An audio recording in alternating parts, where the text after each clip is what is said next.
Em Mato Grosso, o primeiro projeto de implantação de um canal ocorreu 9 anos depois, em 1959. O empresário paulista Jacques Brunini se associou com os jornalistas Alves Oliveira, Adelino Praeiro e Paulo Zaviaski e fundou a TV Voz do Oeste. Primeiro que era um sonho do Roberto Jacques Brunini, em 1959, no Morro da Luz. E ele queria colocar, o sonho dele era colocar em 59 a TV Canal 2 Voz do Oeste. O terreno destinado para a construção da emissora aqui no Morro da Luz chegou a ser benzido pelo arcebispo da capital, Dom Orlando Chaves, mas o projeto não deu certo. Em 1960 a sociedade foi desfeita e a TV continuou sendo um sonho para os matogrossenses. Em meados da década de 60, os irmãos Zaran, empresários matogrossenses, convidaram a jornalista Antonieta Reis Coelho para implementar a TV em Mato Grosso, primeiro em Campo Grande e depois em Cuiabá. Logo em seguida, o jornalista Eugênio de Carvalho também aderiu ao projeto. Para levantar recursos necessários para a aquisição dos equipamentos na capital, Antonieta mostrou um plano ousado: vender 1.500 televisores para a população cuiabana antes mesmo da instalação do transmissor. Durante o ano todo, eu vendi os aparelhos e construí a televisão. Vendi 1.280, eu queria vender 1.500. E foram pouquíssimos os que não chegaram a pagar até o fim, mas me pagaram o valor dela. Porque eu ia na frente da câmera e falava: vou divulgar o nome desses que não estão pagando. Em 1967, para incrementar as vendas, Antonieta solicitou aos irmãos Zaran um pequeno transmissor de TV para mostrar à população como aquela novidade funcionava. Foi assim que, em 6 de novembro de 1967, foi realizada a primeira transmissão televisiva em Mato Grosso. Paulo Zaviaski leu a primeira mensagem televisiva endereçada ao povo matogrossense, por isso é considerado o primeiro apresentador de TV de Mato Grosso. A primeira imagem que apareceu na televisão nessa época, em 68, caráter experimental, foi de Elita Lopes Gardés passando lá no Hospital Santa Helena. Mas a primeira mensagem lida, assim como eu estou aqui numa mesa, sentado, olhando assim, só que lida, fui eu que mandei uma mensagem ao público com alguns televisores espalhados pela cidade.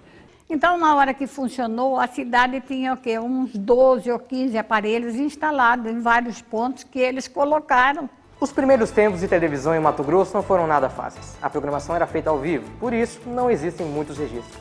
As fotografias guardadas pelos pioneiros são as principais lembranças: o prédio em construção da TV Centro-América, a solenidade de inauguração da emissora, a equipe que colocava a TV no ar, Paulo Zaviaski, apresentando o primeiro telejornal do estado, Antonieta comandando programas de cultura e variedades.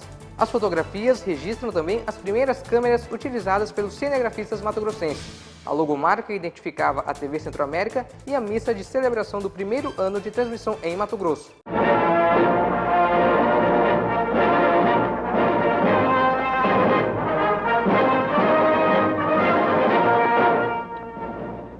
Boa noite, senhoras e senhores. Com as principais notícias locais, nacionais e internacionais, aqui está a edição de hoje do Telejornal Canal 4. No começo tinha erro, esquecia, mas aprenderam, ficaram excelentes profissionais. A TV Centro-América também enfrentou as interferências da ditadura militar. Como lembra Antonieta, nenhuma notícia podia ser divulgada sem a autorização prévia dos militares. Paulo Zaviaski, apresentador do telejornal da emissora, conta que enfrentou muitos problemas. Quem censurava, na verdade, eram os quartéis militares. Então, dos quartéis é que surgiam, emanavam as ordens para fazer isso ou aquilo. Tudo você tinha que apresentar antes para ser aprovado, tudo que ia se falar na televisão. Tudo era censurado e você não podia fazer um gesto. Por exemplo, eu costumava começar, Cuiabá vai bem, obrigado, senhoras e senhores. Agora, quando eu lia uma notícia, o presidente Garrastazu Médici acaba de anunciar para a nação brasileira que os trabalhadores brasileiros terão um reajuste financeiro bem melhor. E eu fazia assim. No outro dia estava na Polícia Federal preso respondendo ao inquérito. Eu pegava a notícia, eu fazia o telejornal, mas como tinha que submeter a notícia primeiro ao coronel, eu juntava os boletins oficiais do governo, do Exército, das repartições públicas todas que tinham publicações, e dos jornais, que me ajudavam, me dando as notícias que vinham através dos aparelhos informativos de notícia para rádio e jornal, né? Dos 312 inquéritos e prisões que eu recebi, por causa dessa brincadeira na televisão, eu simplesmente detestei o quartel. E eles falaram que só faziam isso comigo porque eu não quis servir o quartel. E ele lia os jornais, ele tem uma excelente locução, né? E tinha uma figura muito bonita esse tempo. Agora ele está meio gordote, mas ele era bonitinho. Eu tinha cabelo, era solteiro, não tinha barriga, era mais magro. E aquela história de sempre deu certo.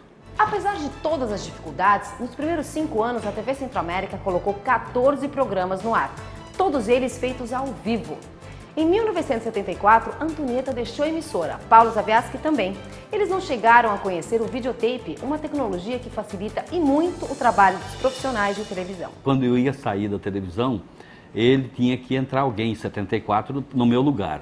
Mas eu passei uma semana treinando João Marinho, meu amigo, colega, está aí até hoje na ativa, e velho de guerra.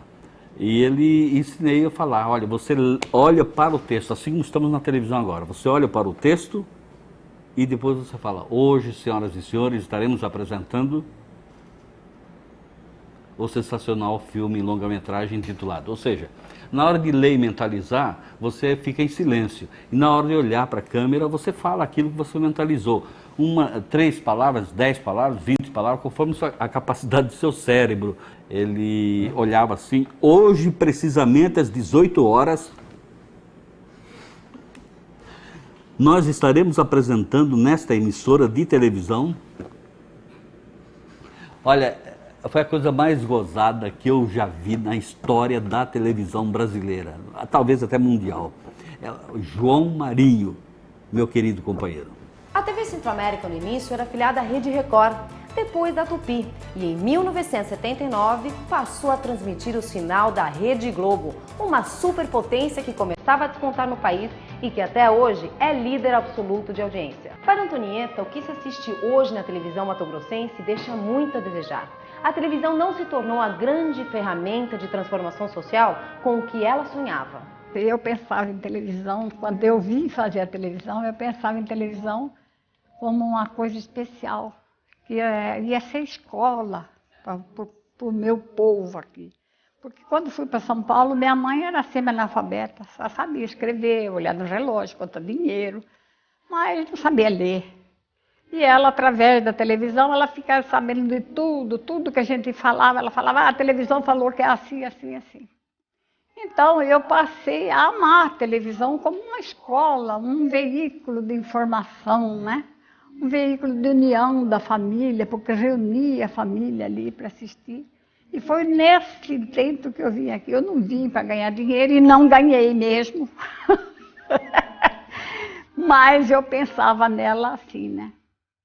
E hoje ela me decepciona um pouco.